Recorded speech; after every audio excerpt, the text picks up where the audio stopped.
So, Amit, what exactly is happening in the US regarding the immigration bill? So immigration has been a contentious issue in the US.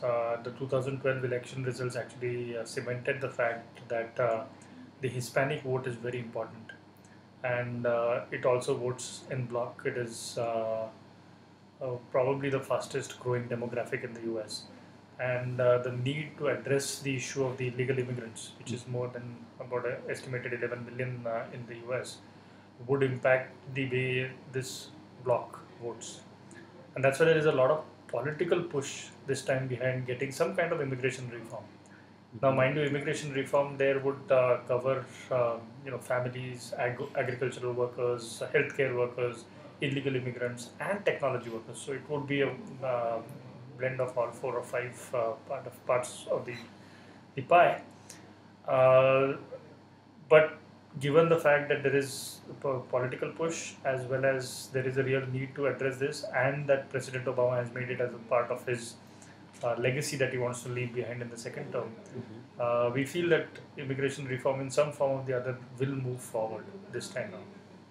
Okay. And how is the impact going to be on Indian IT? I mean, give me the best case and the worst case scenario. Well, let me take the Senate proposal as it is right now. Right, there have been 8 senators in the U.S. Senate who have come out with what they call as their version of the bill. That is not going to be the final bill, but that is the starting point. And if you look at that bill, there are some positives. For both Indian industry as well as overall business. They are looking at dramatically improving the green card process. They're looking at improving the H1B numbers or the quota or the cap, that increasing that. The path to permanent residence for skilled workers is made easy. The green card always had a quota of for each country of origin. So each country could get no more than 6% of all green cards which were issued every year. This sort of made it difficult for countries such as India and China, because they do tend to have a larger number of intended immigrants, while countries in Western Europe may not have that many, and their waiting times would be a few months, while an Indian citizen or a Chinese citizen would end up waiting 7 or 8 years in the process. They're doing away with that quota as well. They're saying it will be on first come first served basis. This will ease the pressure on talent movement to the US, and that is something which all business welcomes significantly. It will add to US innovativeness and the ability for companies to find talent in the US. On the negative side or the concerning side, in the bill that is presented right now, there are certain provisions which would make it difficult, especially for the service companies, as vis-a-vis the product companies. And these are more on access to visas is being made more difficult. The wage levels and the fees are increasing, so the cost of operation, cost of compliance, the severity of the audit process has been increased, and certain restrictions on the business model have been put. So those are going to be really challenging ones, and we will have to either alter the business model for the industry, or over the next few months while the bill legislation process goes on, try to address these concerns by altering the language or helping improve the entire bill language. Of these 4 or 5 negatives, which one is the one that's most relevant to Indian IT, broadly speaking? I think all three. All three categories, I would say, the categories of access to visas, because that itself is being restricted by certain ratios of your workforce. Then the cost of operations, which includes fees, wages, compliance, audits, all of that, as well as business model changes. All three would impact the industry. Uh, the bigger concern that the industry has is that the awareness around the global services model seems to be low in the US, and a lot of these restrictions are designed towards in-house development and product development of technology. So the services companies are something which are feeling the brunt more than the product companies on this. A. B, companies which have a legacy US workforce tend to would probably not be impacted as much, but in companies which are evolving or developing themselves in the US market would get more impacted. Another sign of concern maybe that we have seen some of these large clients for Indian IT looking at reducing their outsourcing work or making creating captives. Do you see that trend to pick up? Or? I don't know. I don't think that is evident right now. All of them will be impacted, obviously, because if the business model changes, the customers will also be impacted. And why do we get business? Why does Indian IT get business? They get business because they're adding value to the customers, right? So it's not as if you were buying a toaster from one vendor today and you start buying a toaster from some other vendor tomorrow, or you decide to develop your own toaster, right? It's far more complex because this is involves deep internal knowledge of the clients. This involves uh, expertise from around the world, which is put in platforms which are already developed or in process. So it's not going to be switch on, switch off. Uh, there will be, as I said, business model changes that would be required. Some of it could be that the work gets developed near shore, so maybe a Canada or a tier 2 location in the US becomes the place from where you start doing the work instead of offshore locations. Some of it could be just an acquisition strategy. The companies could just end up buying American companies or companies with enough workforce in the US so that the restrictions don't apply. Or it could even be that today most of the industry operates on a 60-40 model where 60% of the work is done offshore and maybe 40% on-site. This could be the impetus for more work to actually move out because it's becoming difficult to work in the US. Yeah. So it could be that 80% of the work gets done out of India and 20% gets done on client side. Any of these three, or maybe a blend in some ratios of all of these three could happen. What is NASSCOM's role in all this, and do you see some kind of breakthrough for you?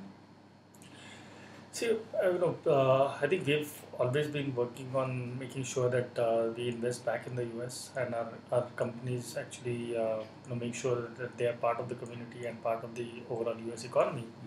I think where our job over the next few months, and let me just take a minute to explain the legislative process. Right, right now the Senate is just put in a bill. This would go through amendments, could go through voting, and maybe over the next few weeks that some movement on this would be there. There is a higher possibility that the Senate will pass the bill. Then the House needs to take up the bill. So the House still hasn't done that yet. So over the next few weeks, maybe the House will do it, and then the bill will come up. Then it will go to its own committee and get debated, and then there might be a conference committee. I don't see the process finishing anytime fast. It's going to be several months, so maybe till the end of this year at least. If I'm saying October 2012 to 13 to be at least the minimum, the bare minimum. So we do have points of inflection everywhere wherein we would be working with our partners, our customers, our stakeholders, our representatives to provide the perspectives. I think education of the legislative is something which is most important because there is lack of awareness of this, the value that this industry brings, and we need to focus on that even more. And can the Indian government have anything to do here? I think the Indian government has very quickly realized this. They have actually been at the forefront even before the industry, ahead of the industry in this case, because they see it as a bilateral issue. Clearly, the Indian IT industry, which contributes 6-7% to India's GDP, will get impacted. And if that's going to get impacted, they want to see to it that it is it is not unfairly targeted at a certain section of the industry. I think the government has been very clear in saying that they see it as a bilateral issue and that they will raise this at the appropriate forum. They've already raised it with the US counterparts. The key is, if you are proposing a wage fee, for example, or a fee hike of your visa fee, you have every right as a country to do it, right? But the fact is, you can't say that these 10 companies will pay X $1,000 more than the other 20 companies which are applying. And that is what is the government is seeing as clearly targeted against the Indian industry. And they are stepping in as well. Okay. And in terms of Financial impact on Indian IT. Do you have any figures? How much, in the worst case scenario, it could impact? Not Increase the really. cost by Not X? really.